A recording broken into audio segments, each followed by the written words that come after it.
What happens when a duchess walks into a Bravo studio believing she can charm her way through another polished interview, only to face a host who refuses to play along? Tonight, Meghan Markle believed she was in control, but Andy Cohen had other plans. What started as a friendly late-night conversation would soon unravel into one of the most tense interviews on television. The lights of the Watch What Happens Live set shimmered against the glossy backdrop as Andy Cohen shuffled his note cards. The energy in the room was lively, but edged with curiosity, the kind of atmosphere that hinted something unpredictable might happen. "Ladies and gentlemen," Andy announced with his trademark grin, "tonight we have a very special guest. She's been making headlines around the world, and now she's here at Bravo. Please welcome the Duchess of Sussex herself, Meghan Markle." The studio audience applauded politely, though not with the thunderous excitement that usually greeted Bravo's A-list guests. Meghan walked onto the set dressed in a tailored black blazer and sleek trousers. Her posture was impeccable, her stride deliberate, her expression carefully composed for the cameras. She smiled, but there was a smile that didn't quite reach her eyes. "Andy," she said smoothly, shaking his hand before settling into the guest chair, "thank you for having me. I'm thrilled to be here." Thrilled sounded rehearsed, almost like a line from a press kit. Andy noticed, and so did the viewers. Andy leaned back, swirling his trademark cocktail with casual ease. "So, Meghan, let's start light. How's life in California? You and Harry have been settling in, right?" Her reply came instantly, with the slightest edge. "Life's wonderful. We don't really settle, Andy.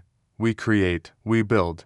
That's what we've been doing in California, creating something meaningful instead of, well, just existing." A faint chuckle rippled through the audience, though it wasn't entirely warm. Andy caught the dismissive undertone, but let it pass. "That's great to hear. And how are you and Harry? I know the tabloids love to speculate." Her smile tightened, and her voice sharpened. "We're perfect, unlike what the tabloids invent daily. We actually have a strong marriage, so I'd suggest people stop wasting time obsessing over things they don't understand." The audience shifted slightly. Her tone had been curt, defensive. Andy kept his composure, nodding politely. Of course, but you know, people are curious. That's the price of fame, right?" "Curious is one thing," Meghan replied, with a cool laugh, "but let's not pretend curiosity justifies invasion. The public thinks they're entitled to every detail of my life, my marriage, my children. It's absurd." Andy raised an eyebrow, but kept his voice calm. "Fair enough. But, since you mentioned the public, your father has been in the press again, saying he wants to see his grandchildren. Do you think there's any chance for reconciliation, for the first time?" Meghan's carefully practiced smile slipped. Her jaw tightened. "Andy, my father has sold lies to the tabloids for years. He chose publicity over family. He's had countless chances to handle things privately, and he didn't. That chapter is closed." Her words were sharp and clipped, more dismissal than explanation. The audience murmured. Andy leaned forward slightly, his expression mild, but his voice steady. "So there's no possibility of him meeting Archie and Lily?" Her eyes flashed. "I don't see why. Should reward betrayal. Would you let someone who publicly humiliated you back into your home, Andy?" "Exactly. Let's not play naive." The sudden bite in her words made the room fall quiet. The temperature in the studio seemed to drop. Andy remained calm, refusing to react to the hostility. "I hear you," he said evenly. "But some people would argue that family ties are, well, different, unique, worth preserving." "They can argue all they want," Meghan snapped, her tone sharpening again. "They didn't live my life. They didn't live my reality, and frankly, I'm tired of people pretending they understand what it's like to be me." Andy took a sip of his drink, a slight smirk returning to his face. He had noticed it, the crack in her polished armor. Meghan was already on edge, defensive, dismissive, and the interview had only just begun. He shifted gears slightly. "Let's talk about royal life then. When you first joined the family, you described it as overwhelming." Some might say you weren't prepared. Meghan let out a low, humorless laugh. Prepared, Andy. You can't prepare for walking into an institution that's centuries old and completely out of touch. It's archaic and, honestly, suffocating. I adapted better than anyone could have. Her voice was steady, but the arrogance in her tone didn't go unnoticed. Andy leaned forward again, his voice still smooth. And yet, the British public didn't exactly embrace you. Why do you think that is? Meghan's lips curved into something close to a smirk. Because I was different. Because I challenged them. Because I wouldn't bow and scrape the way they expected. And you know what? That's their problem, not mine. A soft gasp moved through the audience. Even Andy tilted his head. Intrigued, he had interviewed countless celebrities, but rarely had someone arrive with such unapologetic confidence bordering on dismissal. As the camera zoomed in on Meghan's composed yet increasingly sharp expression, Andy realized the first part of the show had already gone off track and there were still many questions left to ask. The tension was only beginning. The commercial break was brief, but it did little to cool the atmosphere on set. Meghan adjusted her blazer with quick, precise movements, her face stiff while producers counted down to the cameras rolling again. Andy, meanwhile, sipped casually from his cocktail glass as if nothing unusual had happened. Welcome back to Watch What Happens Live, he announced with his trademark grin, though his eyes carried a hint of steel. We're here with Meghan Markle, Duchess of Sussex, and we were just talking about royal life. Let's take that a step further. The camera cut to Meghan, who offered a tight smile, her hands folded neatly in her lap. Meghan, Andy began, before the palace, before the Netflix deals, before all of this you were an actress. Suits made you recognizable, and from there things changed. Do you ever miss that world? The grind of auditions, the Hollywood hustle? Her reply came quickly, almost dismissively. I don't miss it, Andy. I've outgrown it. Acting was a stepping stone, not a destination. What I'm doing now has far more impact than playing a paralegal on television ever could. Her tone was sharp enough to draw a collective inhale from the audience. Andy's eyebrows lifted slightly. Interesting, because a lot of your fans loved you on that show. Some might say it was the foundation that made everything else possible. Meghan gave a short, humorless laugh. With respect, Andy, my foundation is who I am, not the role I played. If people think I'm defined by a television show, that says more about them than it does about me. The condescension in her words was unmistakable. The audience shifted again. Andy didn't flinch. All right, he continued smoothly. Let's talk about your marriage then. The public fascination is well endless. Harry and Meghan, you two are global brands at this point. But with that comes rumor, strain, distance. Are you and Harry as solid as you say you are? Her expression hardened. I'm not sure what kind of question that is. Of course we're solid. The rumors are just noise. We don't listen to noise, honestly. It's laughable that people think they have any insight into our marriage. Andy leaned forward slightly, his voice calm but pointed. So there's no truth whatsoever to reports that the two of you have been under pressure, that life in California, the media scrutiny, even your own projects, none of that has created cracks. Meghan's smile returned, but this time it was icy. Andy, let me put it simply, we are stronger than ever. If people need to invent fairy tales to make themselves feel better about their own lives, that's their business. But our reality is love, commitment, and partnership. Full stop. The audience murmured again, not applause, not cheers, just a low hum of unease. Andy allowed the silence to linger before continuing. Let's go back to your time in the UK, he said carefully. There were, shall we say, mixed feelings among the British public. Some adored you, others were less welcoming.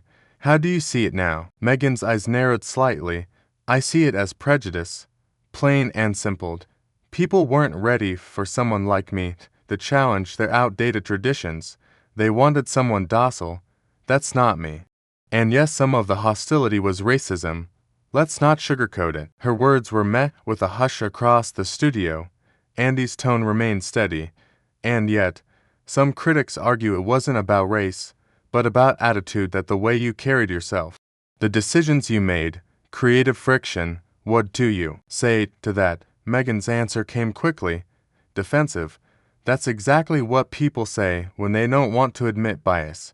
It's not about race, it's about her attitude.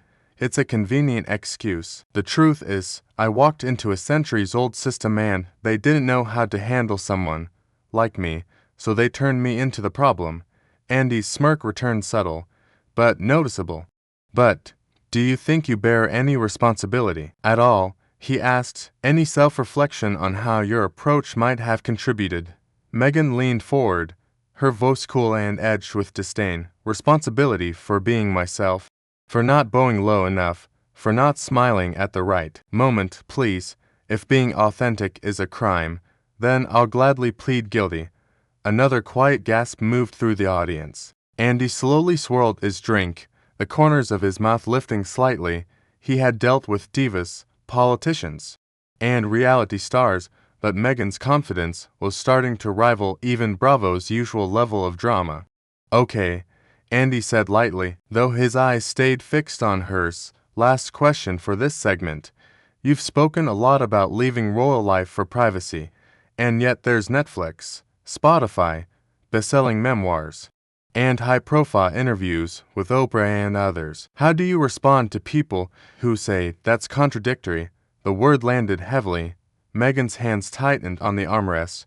Her smile flickered before settling into something firmer. Contradictory. No strategic. We control our story. We share what matters, when it matters. That's not hypocrisy, that's survival. Her tone was sharp, leaving little doubt about her stance. Andy nodded slowly as he set his glass down.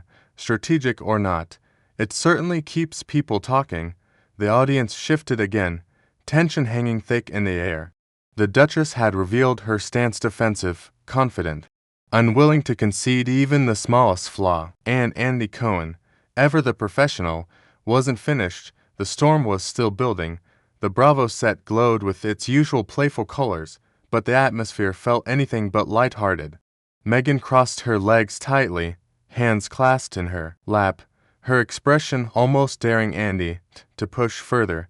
Andy leaned casually against his desk, notes in hand, a faint smirk tugging at his lips.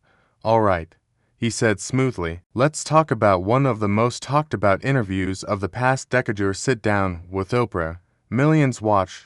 The world was transfixed, but since then, some of the claims made in that interview have, let's say, been questioned. Meghan's smile held, though her jawline tightened. I stand by everything we said in that interview. Every single word.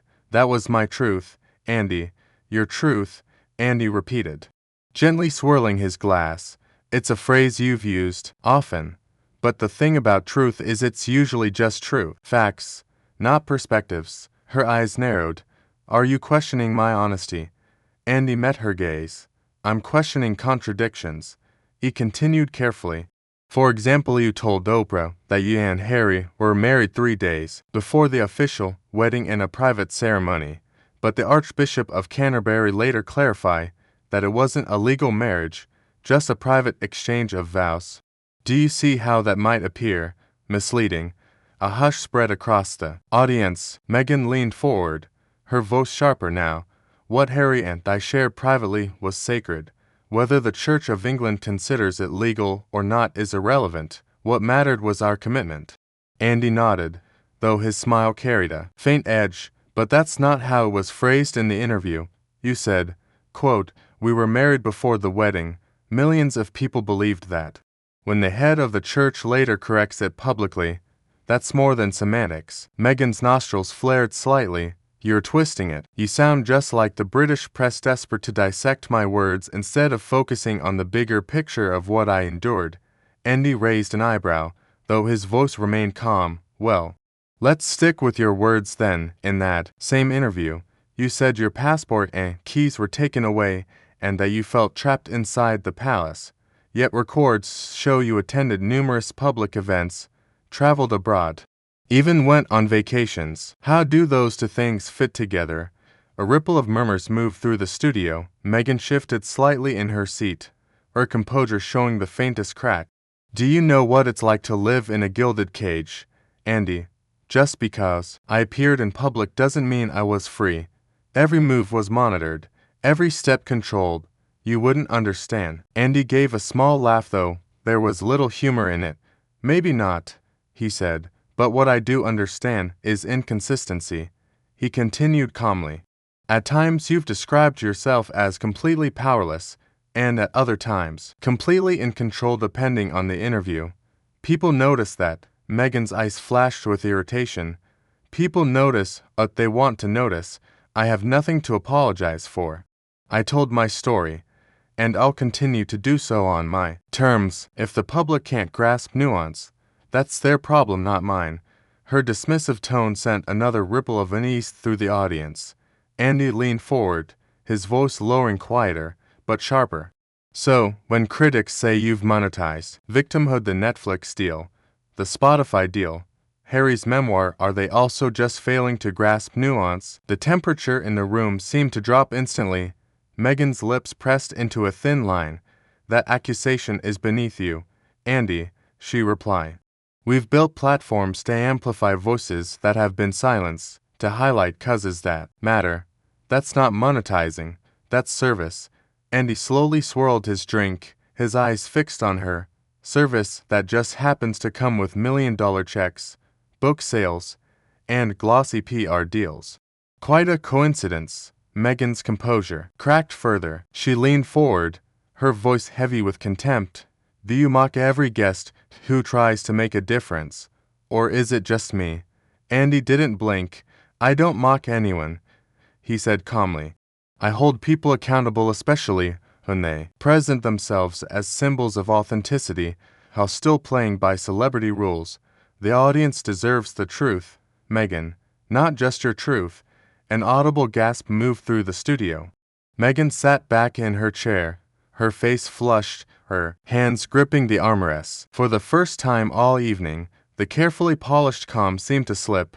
Maybe, Andy added coolly, it's not the British tabloids, or the royal family, or even Hollywood that's the problem. Maybe, just maybe, it's you. Meghan's eyes widened, her face went pale. Then, flushed with anger, she opened her mouth to respond, but for a moment, no words came. The Duchess of Sussex, usually so quick, so controlled, looked visibly shaken. Andy took a slow sip from his cocktail, allowing the silence to stretch, letting the cameras capture every flicker of emotion crossing Meghan's face. The audience sat frozen, barely moving, aware they were witnessing something extraordinary. This was no longer just an interview. It was a confrontation, and the final act had yet to arrive. When the cameras returned from commercial break, Meghan sat rigid in her chair. Her blazer had been perfectly straightened, but the strain showed in her face, her eyes burning with tension. Andy shuffled his notes, leaned back in his chair, and smiled, not warmly, but with the confidence of someone who knew the conversation had reached a turning point. So, Meghan, he began calmly, almost conversationally, we've talked about your marriage, the Oprah interview, your acting career. Let's talk about perception. He glanced briefly at his notes. A lot of people feel you've burned bridges with nearly everyone, your father, your sister, palace staff, even longtime friends. Why do you think that keeps happening? Meghan's head snapped toward him. Because people sell lies, Andy, she said sharply. They betray trust for headlines or money. It's not me, it's them. Every single time. Andy nodded slowly, the ice clinking in his glass as he moved it. So you're saying the common denominator in all these fractured relationships isn't you? The audience let out a collective ooh. Meghan's eyes narrowed, her lips tightening. I will not sit here and be psychoanalyzed by someone who profits off gossip, she snapped. I've spent my life trying to rise above toxic people and toxic institutions. Andy leaned forward now, his voice steady, but edged like a blade. Toxic people, toxic institutions, or anyone who doesn't bend to your narrative. Her face flushed with anger. That's insulting and frankly sexist. Andy set his glass down slowly. No, Meghan. This isn't sexism. This is accountability. And if you're looking for someone to blame for every broken relationship, every contradiction in your story, maybe it's time to look in the mirror.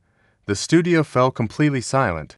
Meghan's hands tightened around the arms of her chair, her knuckles turning white. You don't know me, Andy, she said, her voice trembling not with fear, but fury. You don't know what I've been through. Andy's smirk faded, replaced by something firmer. I don't need to know you personally, he replied. I just have to look at the pattern. He continued evenly. You were a moderately successful actress. Then you married into the most famous family in the world. And from that moment on, every grievance became a headline. Every personal dispute became content. He paused.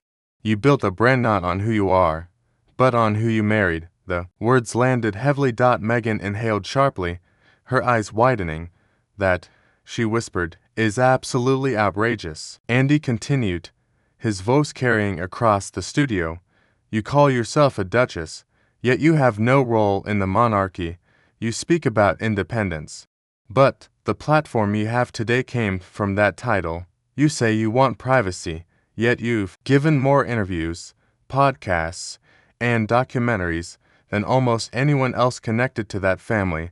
So tell me, Meghan, are you without Harry's name? Gasps echoed through the audience. For the first time, Meghan's composure seemed to crumble. The carefully controlled expression faded as tears filled her eyes. She leaned forward, her voice breaking. How dare you? After everything I've been through, how dare you reduce me to? Andy cut in, his tone sharp. How dare you reduce everyone else, William, the queen, to villains in your story just so you can present yourself as the eternal victim? You weren't pushed out, Meghan. You walked away, and since then, you've been turning that story into profit. The camera zoomed in as tears began to fall down Meghan's face, a mixture of humiliation and anger. The silence in the studio felt suffocating. Andy continued, his voice now lower, but still cutting. Maybe you're jealous of William and Kate, of the respect they've earned, the loyalty they inspire, the grace they show under the same spotlight you said nearly destroy you. The difference is, they chose duty, you chose drama. Meghan shook her head rapidly, her voice cracking as she tried to respond. That's not true. That's not fair. Andy remained unmoved. Double quotes fair. Life in the royal family has never been about fair. It's about responsibility, and you turned your position into a brand built on complaints, contradictions, and publicity. By now the tears were flowing freely. Meghan reached for her microphone, fumbling to detach it as her hands trembled. The audience sat frozen, eyes shifting between host and guest as the moment unfolded. This is over, Meghan finally said, her voice shaking with anger and humiliation. I will not sit here and be attacked like this. Andy leaned back in his chair, calm and composed. No, Meghan, you're not being attacked. You're being challenged. There's a difference. She stood abruptly, tossing the microphone onto the chair with a sharp crack. Her heels struck the studio floor as she walked quickly toward the exit, her shoulders stiff. The camera followed her until she disappeared behind the curtain. Andy slowly turned back to the audience and the cameras, his expression steady. Well, he said coolly, that's certainly one way to end an interview. The studio erupted, some applause, some stunned murmurs. Viewers had just witnessed what might become one of the most explosive moments in late-night television. Andy straightened his notes, glanced at his cocktail, and looked directly into the camera. Ladies and gentlemen, that was Meghan Markle. We'll be right back after this. The lights dim, the theme music swelled, and the segment ended, though the debate it sparked was only beginning. Now the question remains, did Andy go too far? Or was it a moment of long overdue accountability? What do you think?